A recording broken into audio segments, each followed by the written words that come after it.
tribes had that ability to move from one area to another. In fact, our word for Menominee is Gaius Mamachitawak, which means the ancient ones.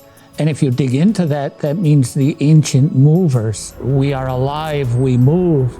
We take only what is allowable and sustainable from the environment, from where we live. Ancient movers connotates moving from a hunting camp to a fishing camp to a ricing camp to a gardening camp, and we did that in a sustainable fashion. They have a long-standing evolved traditions over millennia on how to sustain themselves healthfully in the Great Lakes region. Those traditions are based on the ecosystem, the various tribes and cultures that were in place. With the development of reservations and through the treaty era, a lot of those food systems and trade routes were no longer in use. A lot of Native people became dependent on government rations and very different foods such as like flour, oil, things like that we weren't really accustomed to. And through the years, the intake of those highly processed foods has led to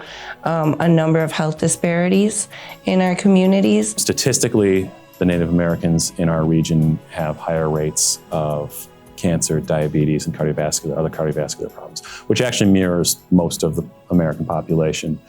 And there's very good reason to believe that diet is a major driver of those problems. Some of the health effects that we've found from having to live in these food deserts as we do, we've found that as far as some of the health indicators go, Native peoples are at the bottom in many of those indicators. During the COVID era, staff and individuals from a few tribal nations came together to address some of the food insecurity and lack of healthy foods that were coming through our food distribution sites and being disseminated into our communities. Putting our minds together and working collectively with a few nations to start providing local high-quality foods is where the Tribal Elder Food Box program began. And then it grew into serving all 11 nations in Wisconsin. What we've done as we've started to form this coordinated intertribal foods coalition, initially we started with 3, and we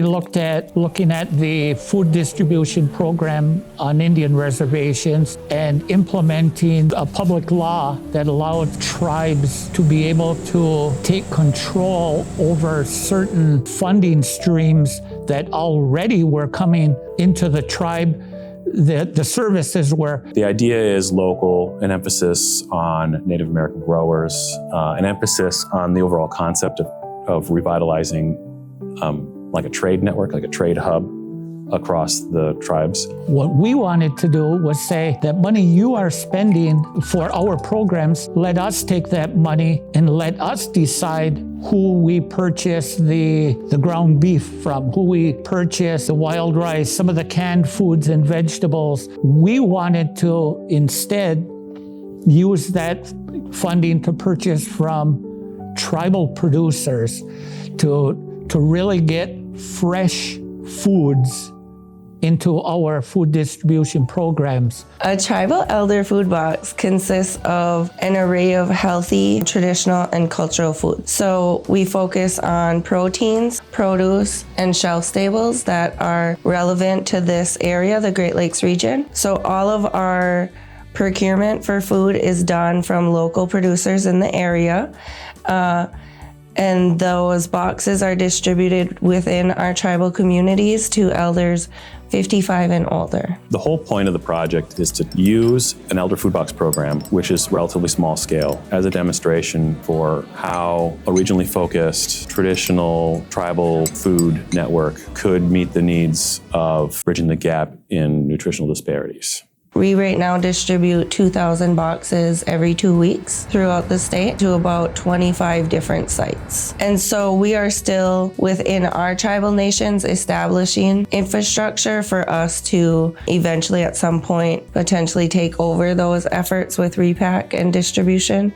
Looking at developing mini food hubs in our nations, meat processing, transportation, things like that are all elements that we're currently in the process of trying to develop. The AHW specifically funded their promotional activities with their videos, and that was a big help to them. It gave them the funding to dedicate some personnel to making sure that story was told in a complete manner that conveyed the message they wanted to convey. AHW funding provided salary as well as assistance with resources and supplies to help keep the program in development.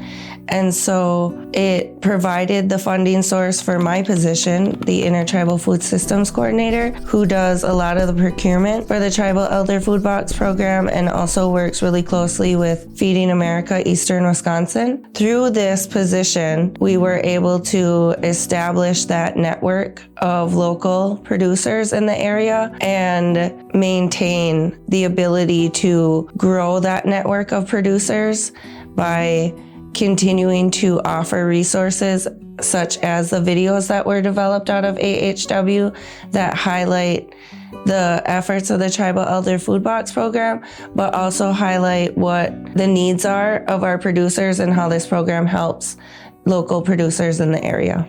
We have other producers coming in and saying, I want to help my community. And I know I can. I've seen the videos. I've seen and I've heard that impact, and I understand why it's important. So really the biggest win is demonstrating to a tribe like the Menominee tribe and the tribes that are partnering with them that a very large medical institution like Medical College of Wisconsin is willing to take the time and resources to patiently support them and do things their way. I was in a store last spring, and one of our esteemed elders come up to me, and we were teasing, talking for a while, and I noticed she seemed pretty spry, seemed healthier. And she come up to me and she said, well, Wan and Gary, thank you, Gary. I've been pretty religious in eating the food in the boxes and following some of the recipes that you've put into those. After I start feeling better, I start looking around for like programs or ways that I could continue this. She said, I've gone to my doctors. I'm off my diabetes meds. My blood pressure is under control now. I've lost weight, so that also means it's easier on my joints and the bones. She said, and I feel better in everything I've done. A lot more individuals within our communities are seeking out these foods and seeking out our educational resources to implement this into their daily diet. The whole concept of having the elder food box is we understand that there is a lot of worth to being an elder. There needs to be, and we are showing that in a value-based system, the importance of what you know, the importance of how you take care of your families. We need that alpha wolf to survive and be healthy, because they help with that whole ecosystem that the wolf pack lives in. If we look at it on a tribal level, if we lose that alpha wolf because of illness, because of all these health concerns, then what happens to the rest of that pack, and in this case, that family?